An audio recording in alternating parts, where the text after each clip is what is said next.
Oi, pessoal. Nessa primeira aula a gente vai falar um pouco sobre o plano, alguns conceitos relacionados à geometria analítica no plano. Primeiro definindo aqui os sistemas coordenados, ele é composto por duas retas perpendiculares orientadas, chamadas de eixo x e eixo y. A interseção entre as duas retas é chamada de origem, denotada por esse O. O eixo x é chamado do eixo das abscissas e o eixo y é chamado do eixo das ordenadas. Para identificar um ponto qualquer aqui no plano, você só vai precisar de uma coordenada x e uma y. Isso já é suficiente para determinar um ponto. Você pega as projeções nas duas retas. Aqui é o x e aqui o y. O primeiro conceito aqui que vamos introduzir é a distância entre dois pontos. Dados aqui os pontos A e B no plano, a gente gostaria de calcular a distância entre A e B. Se o B tem coordenadas x2, y2 e o A x1, y1, então aqui a gente pode fechar esse triângulo retângulo e ver que o lado aqui BC vale y2 menos y1 e o lado AC é x1 menos x2. Então, usando aqui o teorema de Pitágoras, aqui a nossa hipotenusa vai valer exatamente a distância de A a B. Então, aplicando aí o teorema de Pitágoras, a gente vai obter essa fórmula aqui em cima, passando aí a raiz que aparece como quadrado da distância. Então, essa fórmula é muito útil em alguns cálculos, então é bom lembrar dela. E a verificação é simples, só é usar o teorema de Pitágoras. Agora vamos falar um pouco sobre vetores no plano. Um vetor é um objeto que tem três características: direção, sentido e módulo. Dado um ponto no plano, a gente consegue associar um vetor, que é exatamente representado por essa flecha que sai da origem e vai até o ponto. Aí você consegue acessar a conectar com uma direção, um sentido e o módulo. O módulo aqui é o tamanho. Você pode calcular basicamente a distância do zero a esse ponto para calcular o módulo desse vetor. A direção desse vetor, essa daí, que é a direção da reta que passa por esses dois pontos. E o sentido é para onde a flecha aponta. Então você tem essas três características importantes de um vetor.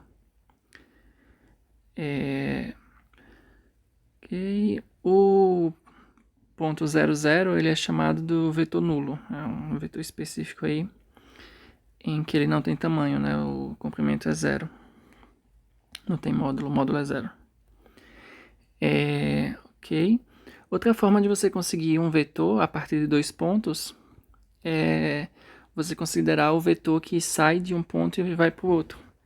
Graficamente representa esse vetor aqui, que sai de A e vai para B. E para calcular, basicamente, só precisa diminuir as coordenadas. Você pega o ponto B menos o ponto A, que é basicamente pegar a coordenada de B, a abscissa B menos a abscissa A, ordenada B menos a ordenada A. E você consegue gerar esse vetor AB. Como de se esperar, eu posso encontrar outro vetor aqui que é exatamente dado pelo vetor x2 menos x1, y2 menos y1, só que saindo aqui da origem, a gente consegue um outro vetor aqui que tem o mesmo módulo, direção e sentido. Então, esses objetos como vetores são a mesma coisa, apesar de estar em lugares diferentes do plano. Mas eles representam o mesmo vetor. Ok? Com os vetores a gente pode fazer algumas operações, como soma. Soma dos dois vetores é basicamente somar as coordenadas. Produto por um escalar, quando você multiplica um escalar por um vetor, você pega e multiplica o escalar por cada entrada do vetor. Você pode... adição e a multiplicação por escalar satisfaz algumas propriedades. Aqui entre elas está a comutatividade. Você soma U com V, é a mesma coisa de somar V com U. Associatividade, se você tem duas somas, não importa qual você faz primeiro, o resultado é o mesmo. Você pode aqui somar V com W e depois somar com U, ou você pode somar U com V e depois somar com W, não importa a ordem, vai dar sempre o mesmo resultado. E você tem um elemento neutro, que é justamente o vetor nulo, que a gente comentou agora há pouco. Quando você soma um vetor com esse vetor nulo, sempre não vai alterar esse primeiro vetor. Vai dar o próprio U, então por isso que ele é chamado de vetor elemento neutro. Ele não altera o vetor na soma. A multiplicação satisfaz essas propriedades. Primeiro, a distributividade de um escalar sobre o soma de vetores. Você tem K1 vezes U mais V, vai ser K1 vezes U mais K1 vezes V. E se você tiver uma soma de escalares multiplicando o vetor, novamente, você pode fazer a distributiva. Aqui fica K1 vezes U mais K2 vezes U. Aqui, quando você tem duas constantes, dois escalares multiplicando o vetor, não importa se você multiplica o primeiro escalar vezes o vetor e depois o segundo escalar vezes o vetor resultante, ou então você pode multiplicar logo os dois escalares e então multiplicar com o vetor. Não importa a ordem que você fizer isso, sempre vai dar o mesmo resultado. E você também tem o elemento neutro aqui do produto, o vetor... na verdade, como escalar, o número 1 é o elemento neutro aqui nesse produto. O escalar 1 multiplicado por um vetor sempre vai dar o mesmo vetor. Não vai alterar nada, porque você vai multiplicar 1 nas coordenadas do U, e isso não vai alterar nada, então vai dar o próprio U. E você tem aqui o elemento nulo, que é o zero, quando você pega o zero como escalar e multiplica por qualquer vetor, isso aí vai anular as duas coordenadas do vetor U e como resultado a gente vai ter o vetor nulo. Um vetor bem específico aqui, um produto bem específico, quando você multiplica um vetor por menos 1, a gente denota esse produto como sendo menos U, a gente omite o 1. Isso é comum fazer quando a gente está trabalhando com menos 1 vezes algum objeto. Você coloca menos U fica mais prático. E isso é chamado de vetor oposto de U. Graficamente, se eu tiver aqui o vetor U, aqui representado por esse vetor aqui, por essa flecha,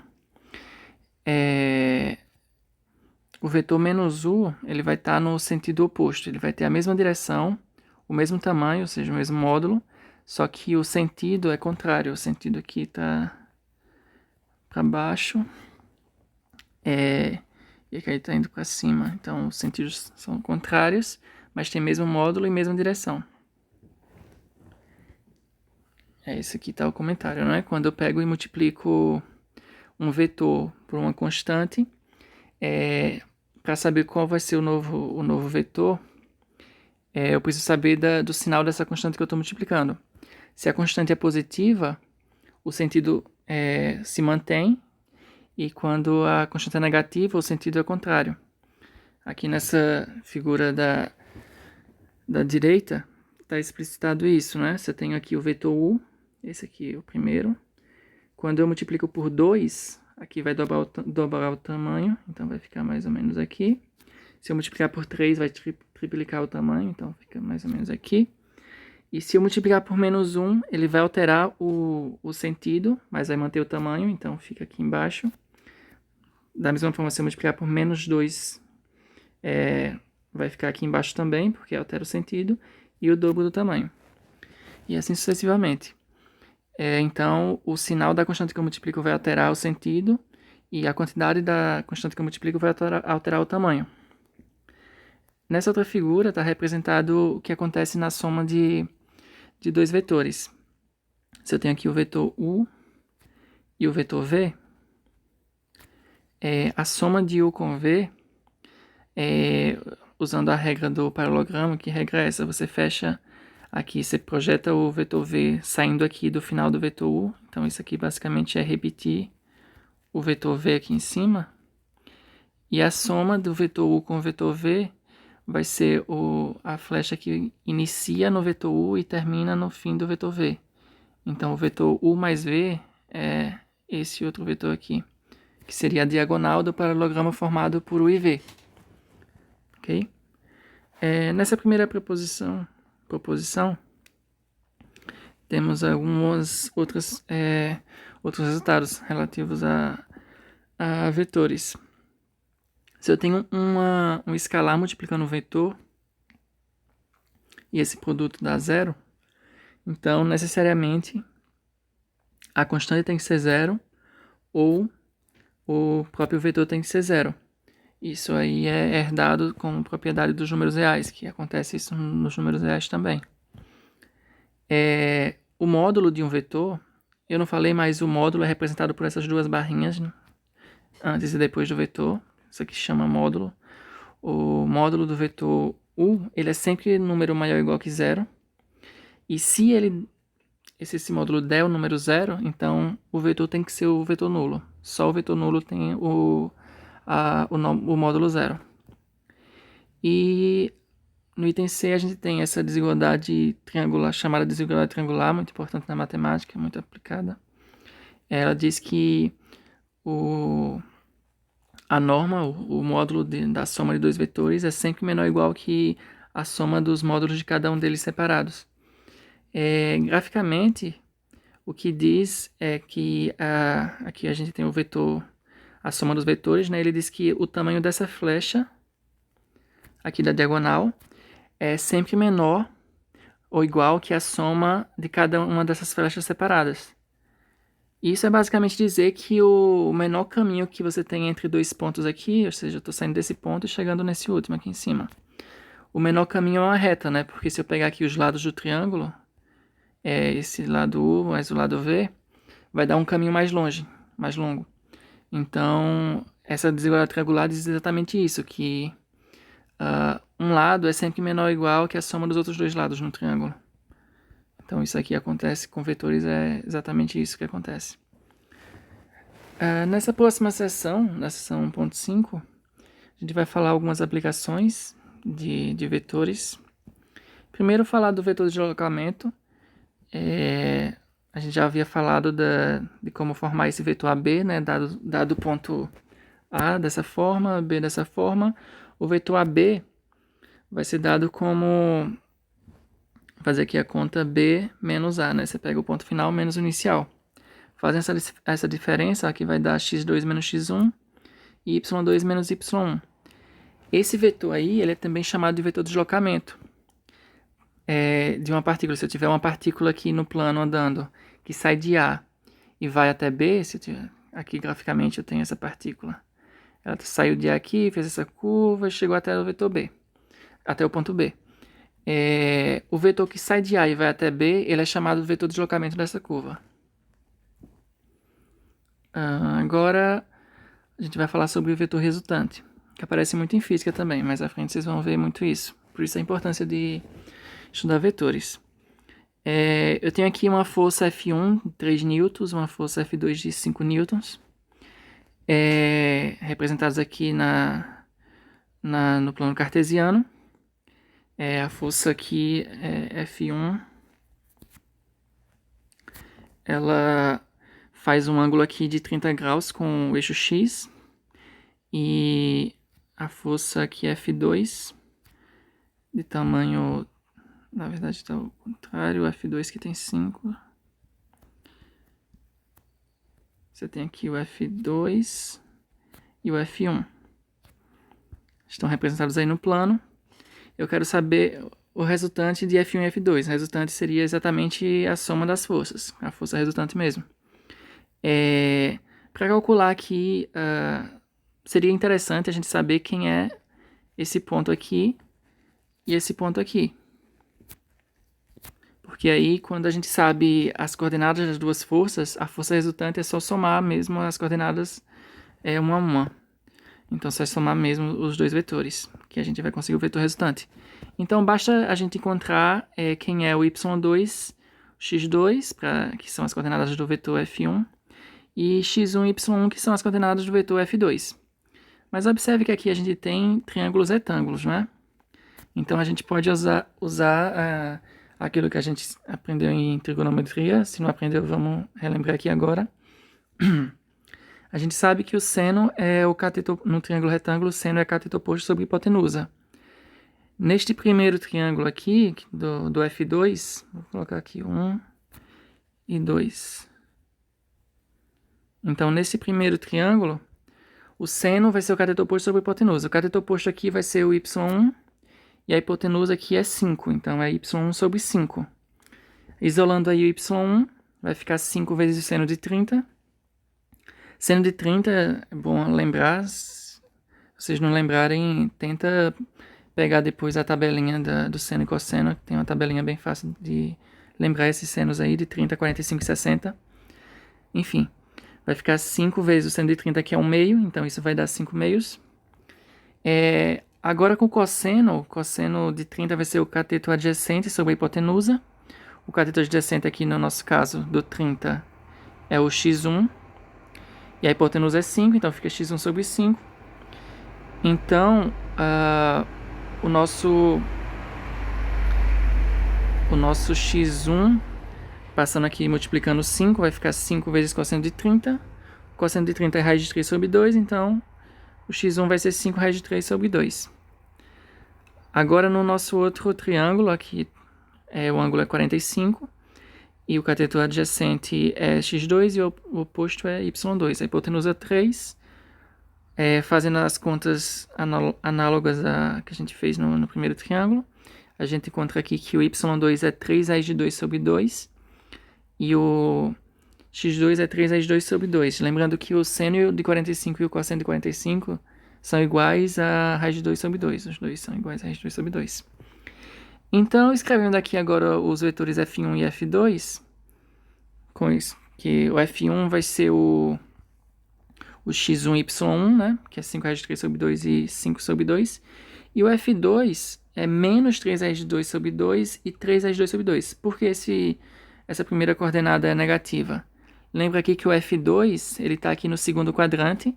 No segundo quadrante a gente tem aqui o y positivo, então está de acordo, mas o x, lembra que aqui está do lado esquerdo da origem, então isso aqui é um número negativo, então x2 é um número negativo. Por isso a necessidade de colocar um menos aí na abscissa do f2. Calculando agora a força resultante, basta só somar coordenada a coordenada. Então, a força resultante vai ser 5 raiz de 3 sobre 2, somando aqui com a primeira coordenada do f2, que é menos 3 raiz de 2 sobre 2. Da mesma forma com a ordenada aqui, eu tenho 5 raiz de 2, 5 sobre 2 aqui no f1 e 3 raiz de 2 sobre 2 no f2. Basta somar e a gente consegue aí obter o vetor resultante, a força resultante. Ok?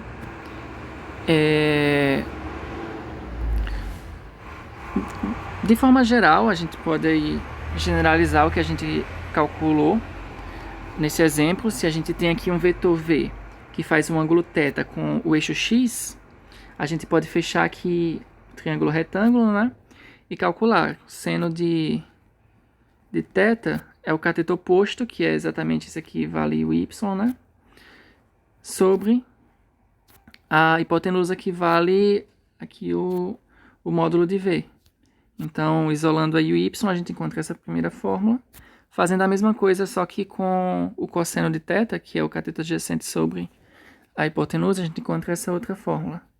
Então, dado um vetor, para encontrar a abscissa ordenada dele, basta só usar essas formulazinhas aqui, que se consegue calcular. Agora, aqui outra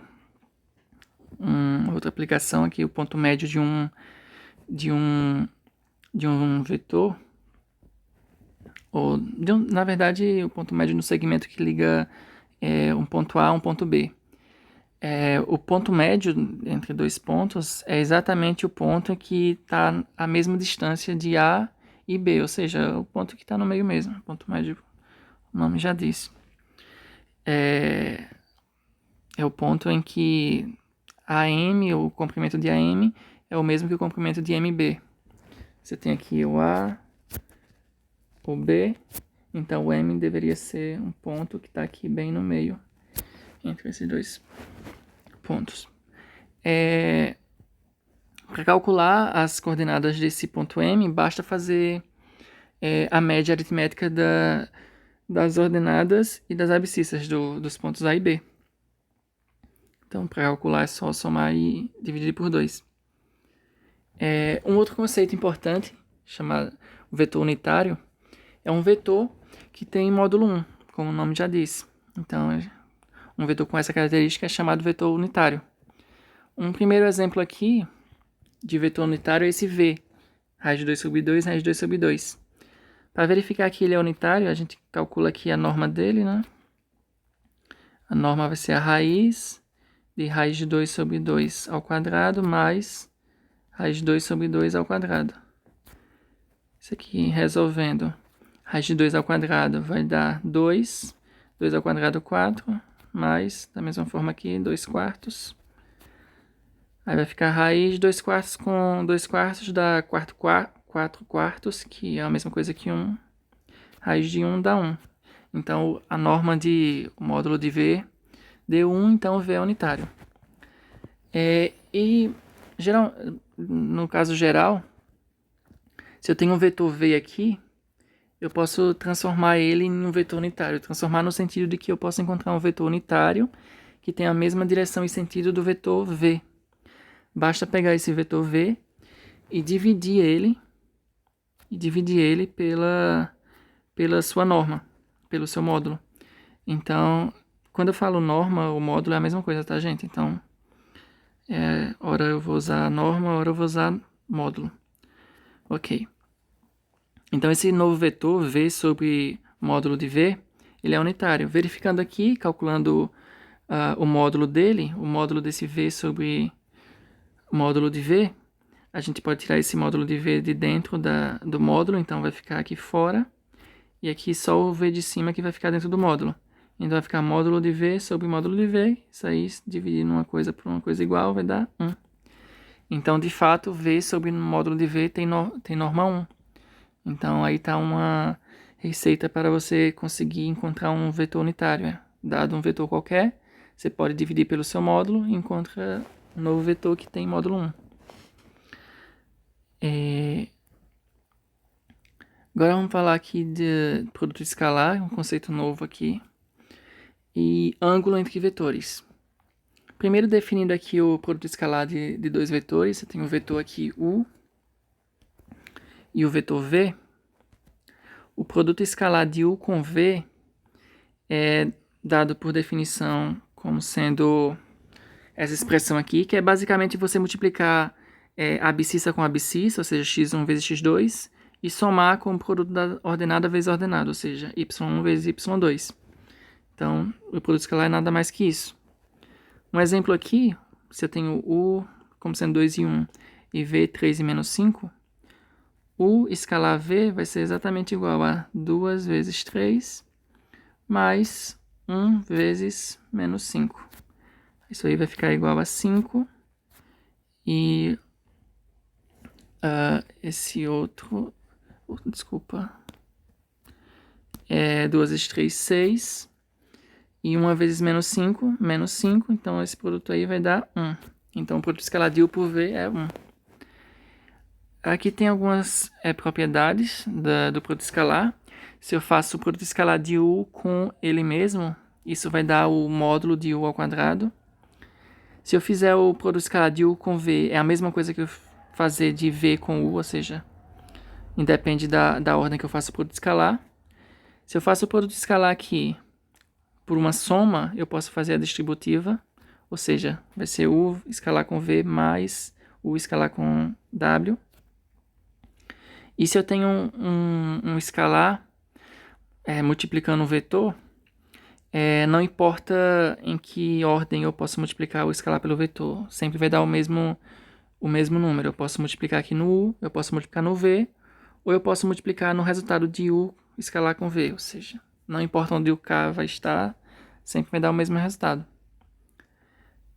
Nessa proposição aparece uma desigualdade muito importante também na matemática, a desigualdade de Cauchy-Schwarz. Ela diz o seguinte: ela relaciona o módulo do produto escalar com os módulos dos vetores separados.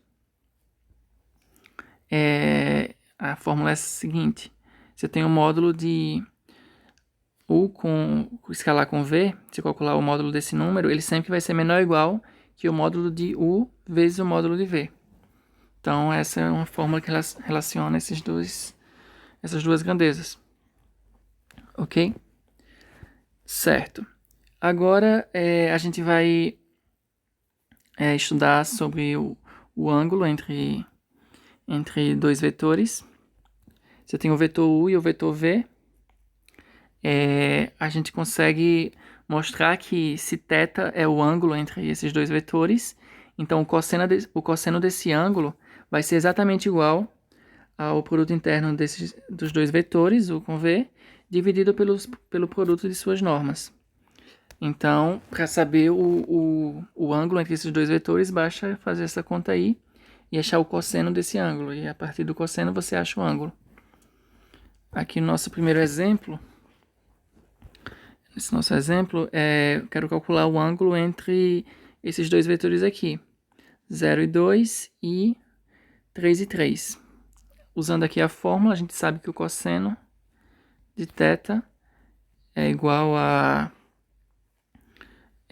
U com escalar V sobre norma de U, norma de V, ok?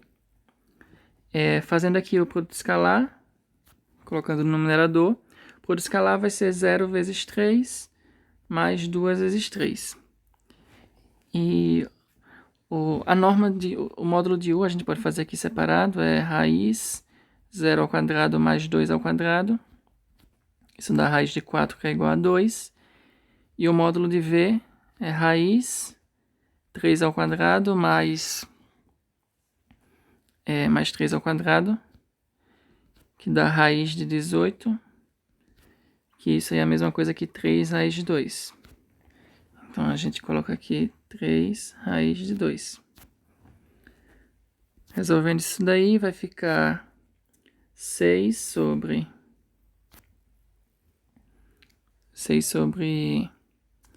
3 raiz de 2. Racionalizando isso aí, multiplicando por raiz de 2 em cima e embaixo. E o 6 aqui dividindo por 3 vai sobrar 2 em cima, né? 6 por 3 dá 2. Então vai ficar 2 raiz de 2 sobre raiz de 2 vezes raiz de 2 dá 2. Ok. Então, o nosso ângulo aqui. Deixa eu ver aqui. 2, 3, 6. Ok. Faltou colocar aqui esse 2 aqui embaixo, né? Que eu só coloquei a norma de V, que é 3 raiz de 2. E faltou a norma de U, que é 2 aqui. Então vai ficar um 2 aqui também. E outro 2 aqui. Tá. Então vai ficar raiz de 2 sobre 2. Então o cosseno de θ deu raiz de 2 sobre 2. Mas lembra que o ângulo tal que o cosseno da raiz de 2 sobre 2 é exatamente igual a 45 graus, né? O π sobre 4. Então θ é igual a π sobre 4, que é igual a 45 graus. Tanto faz se você usa graus ou radianos. Então, para calcular o ângulo entre vetores, o esquema é esse. Você faz esse cálculo desse quociente, acha um número e depois vê qual o ângulo dá como cosseno desse ângulo o resultado que você encontrou. No nosso caso, como deu raiz de 2 sobre 2, o ângulo é π sobre 4. Ok? Então, é importante lembrar o cosseno de ângulos conhecidos, assim, porque aqui você vai ter que encontrar. Ok. Da fórmula que a gente encontra aqui, o cosseno de θ, ele vai ser zero se o numerador aqui for zero, né? E o cosseno C0 quer dizer que o ângulo aqui é π sobre 2, ou seja, 90. Então, o produto interno é zero somente se o nosso ângulo é 90. Mas se o ângulo é 90, quer dizer que esses dois vetores eles são perpendiculares, eles fazem um ângulo de 90 graus entre eles. Então aqui está uma fórmula de você verificar se dois vetores são perpendiculares ou não. Você faz o produto interno, se der zero, são perpendiculares, se não der, não são. Ok? Aqui na ação 1.7, vamos estudar um pouco sobre projeção de vetores. Eu tenho aqui um vetor U, um vetor V.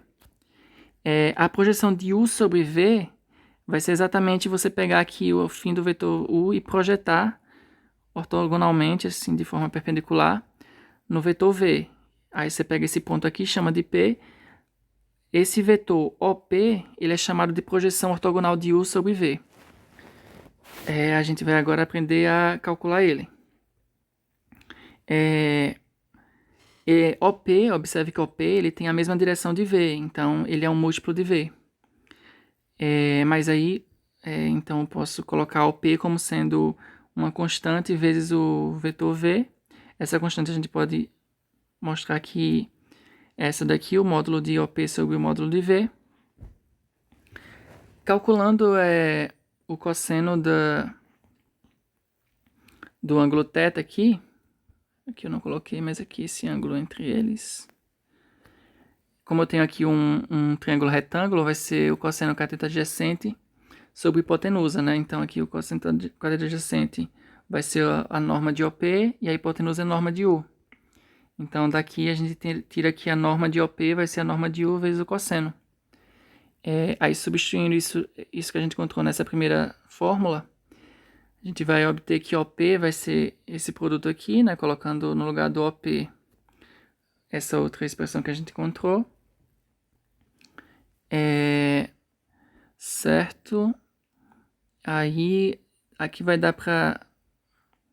Aqui vai ficar U sobre V. O cosseno de θ a gente substitui pela nossa fórmula, né? O cosseno de θ vai ser o produto escalar sobre o produto dos módulos. E aqui repete o V. Aqui vai dar para cortar algumas coisas, né? Aqui corta U com U. E no final vai ficar o quê? O produto interno aqui em cima de U com V. E embaixo vai ficar a norma de V vezes a norma de V, que é a norma de V ao quadrado. Mas lembra que a norma de V ao quadrado é exatamente o produto interno de V com V. Então, no final, a gente chega na seguinte expressão. Se a gente denotar aquele OP, que é a projeção ortogonal de U sobre V, com essa notação aqui, P, U, V, que é a projeção de U sobre V, a gente encontra exatamente essa fórmula. Então, aqui como está nesse exemplo, se eu te peço a projeção de U sobre V, você vai fazer o seguinte, você vai calcular aqui P de U sobre V. Você vai usar essa fórmula aí, que é o produto interno de U com V sobre V com V, tudo isso multiplicado pelo vetor V. Calculando aqui o produto interno de U com V, vai ser 2 vezes 4, mais 1 vezes menos 1. Certo? E aqui embaixo o produto interno de V com V vai ser 4 vezes 4, mais menos 1 vezes menos 1. Tudo isso aí multiplicado pelo vetor V, que é 4 e menos 1. Aqui em cima a gente vai ficar com 8 menos 1, que dá 7, sobre... E aqui embaixo vai ficar com 16 mais 1, que dá aí de 17. Tudo isso multiplicado por 4 e menos 1. Então a nossa resposta final, se eu multiplicar aí as duas coordenadas por esse número, vai ficar 28 sobre 17 e menos 7 sobre 17. Então essa seria a projeção ortogonal de U sobre V. Aqui agora a gente vê a equação paramétrica da reta. É o seguinte, a gente tem a gente vai ter as seguintes coisas. Eu quero calcular uma reta, a equação de uma reta, que ela tem a direção de um certo vetor, V, que está aqui nessa figura, e ela passa por um ponto A, ou seja, eu quero essa reta daqui, essa reta R. A reta aqui passa por A e tem a mesma direção de V, ou seja, é paralela a V. Para encontrar ela, se eu pego um ponto P qualquer dessa reta e calculo o vetor AP, o vetor AP vai ser um vetor com a direção da reta. Mas como o V também tem a direção da reta, então esse AP e V, um vai ser múltiplo do outro, né? Então o AP vai ser um múltiplo, ou seja, T, que é uma constante, vezes esse V. Abrindo aqui o AP, lembra que AP, se eu chamar AP sendo x e y, o A eu chamei de x0 e y0, então AP vai ser x menos x0, y menos y0. E o V eu chamei de A e B, então vai ficar T vezes A e B. Aí agora, igualando coordenada a coordenada, vai ficar aqui x, passando o x0 para o outro lado, vai ficar x igual a x0 mais AT, y igual a y0 mais BT. Essas equações aqui, essas duas equações, elas são chamadas as equações paramétricas da reta R. Então, quando precisar calcular as equações paramétricas, basta vir para essa fórmula. Aqui, por exemplo, se eu tenho esse sistema aqui, essas equações, essas duas equações, x é igual a 1 mais 2t, y é igual a 2 menos 3t, isso aqui são as equações paramétricas de uma reta que ela passa pelo ponto 1 e 2, né? Lembra que aqui é o x0 e y0, ó. Ou seja, passa por esse ponto. E tem a direção de 2 e menos 3, ou seja, esse outro ponto aqui, né? 2 e menos 3, que aqui seria o A e B, que é o vetor que tem a direção da reta. Então é muito importante você bater o olho na equação paramétrica e tirar essas informações, que isso aqui vai ser um ponto que pertence à reta e que isso aqui vai ser um vetor que tem a direção da reta. Aí, dadas as equações paramétricas, a gente agora fala das equações cartesianas da reta. A partir das equações paramétricas, a gente pode deduzir a equação cartesiana. Se eu tenho aqui as equações paramétricas, o objetivo é sumir com esse t, né? Porque isso é o que define a equação paramétrica, que tem esse parâmetro aqui, t. Então, eu multiplico a equação de cima por b, a equação de baixo por a, e a gente obtém essas outras duas equações. Fazendo aqui a primeira menos a segunda, vai ficar bx menos ay. Aqui do outro lado, igual bx0 menos a y0. E aqui o ABT tem em cima e aqui embaixo, então ABT menos ABT, isso aqui vai cortar. Então não sobra nada. E isso aqui tudo a gente vai chamar de C para simplificar.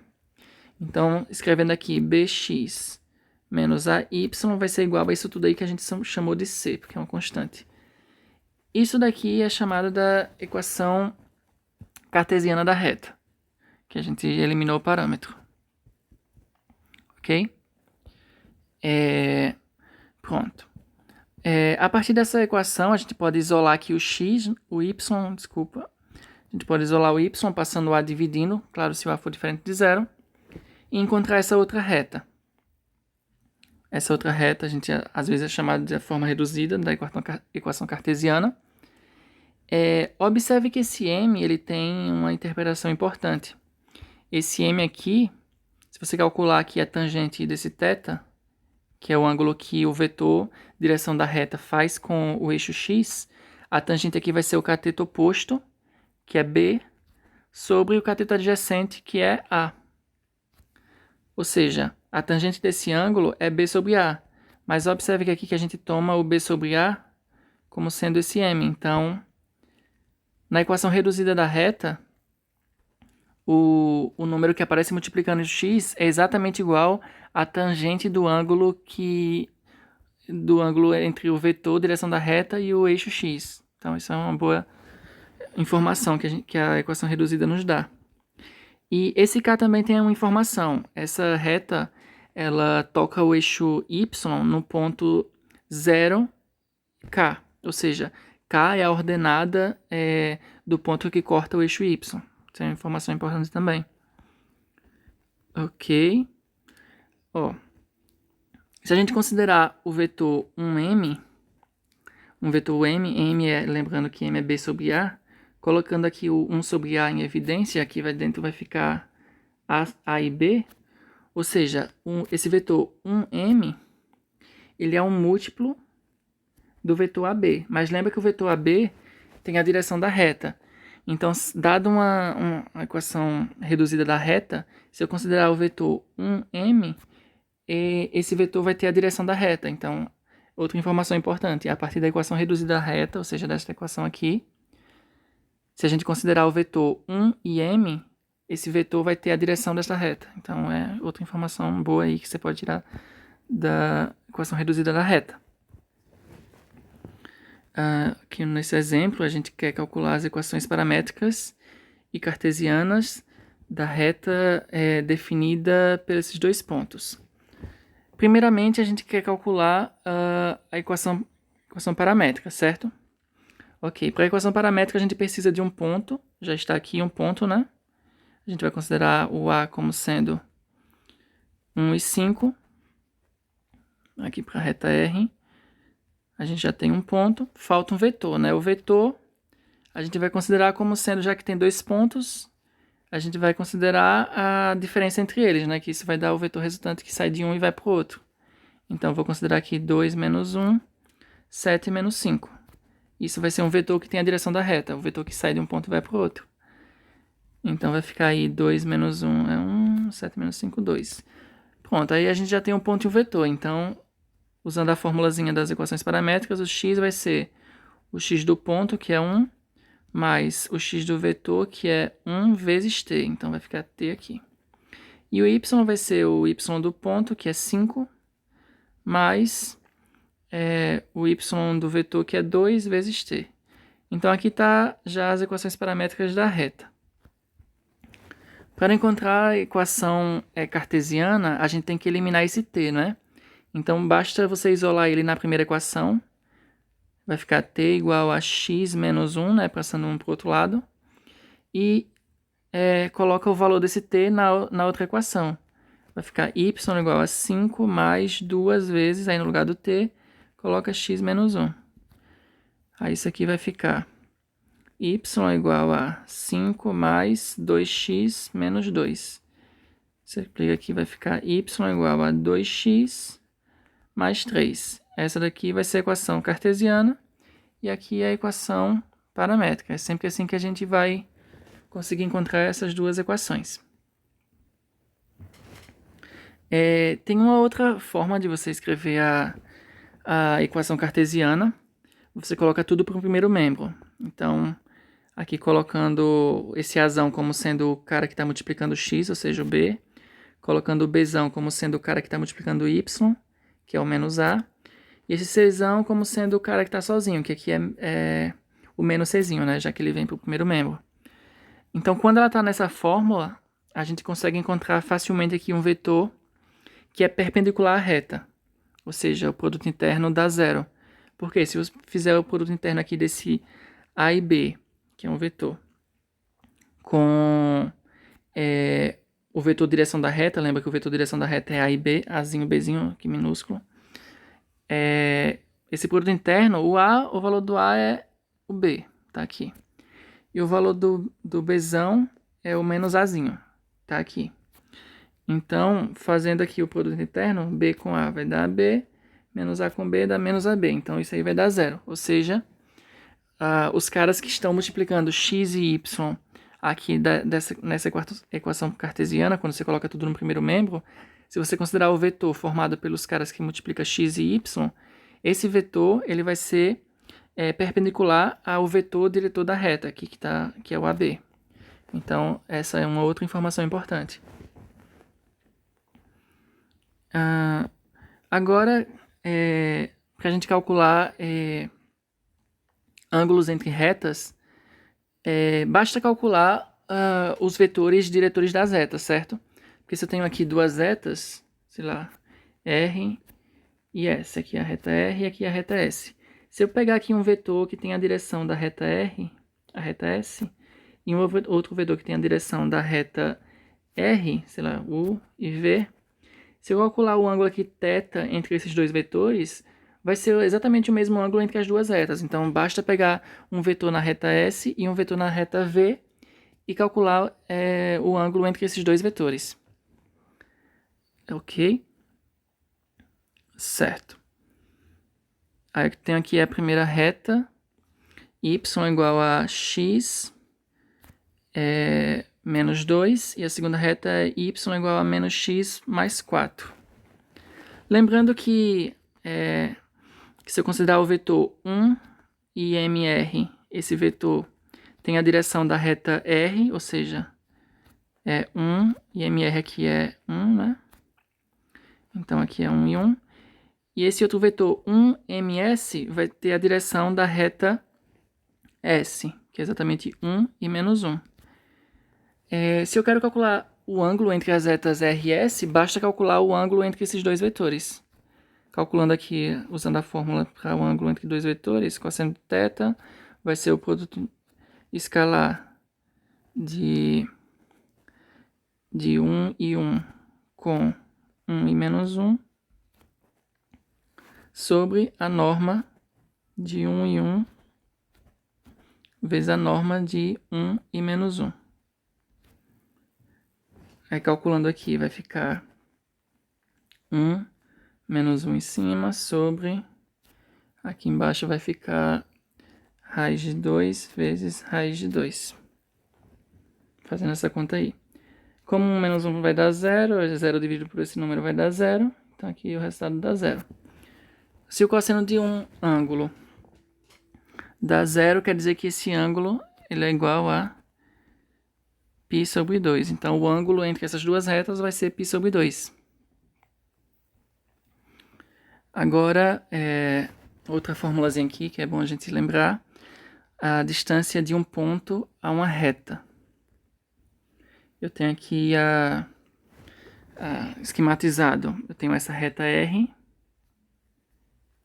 E eu tenho aqui um ponto genérico P. Esse P aqui. Eu quero calcular essa distância aqui. A distância desse ponto até essa reta. Que ele vai ser esse valor aqui, né? Que é o menor valor. Que é o que corta aqui perpendicularmente. Ok? Aí, para verificar isso, você fecha aqui. Você vê quem é o ponto aqui que tem a mesma abscissa do ponto P, que corta a reta aqui. Você vai fazer esse prolongamento. Aqui o x0 vai ser o mesmo, né? Que é o mesmo aqui, está na mesma reta do x. E o y dessa reta, desse ponto, vai ser mx0 mais k, né? Já que a equação dessa reta R é y igual a mx mais k. Como x é x0, então só substituir aqui. Então, esse ponto vai ser dado por x0 e mx0 mais k. Beleza.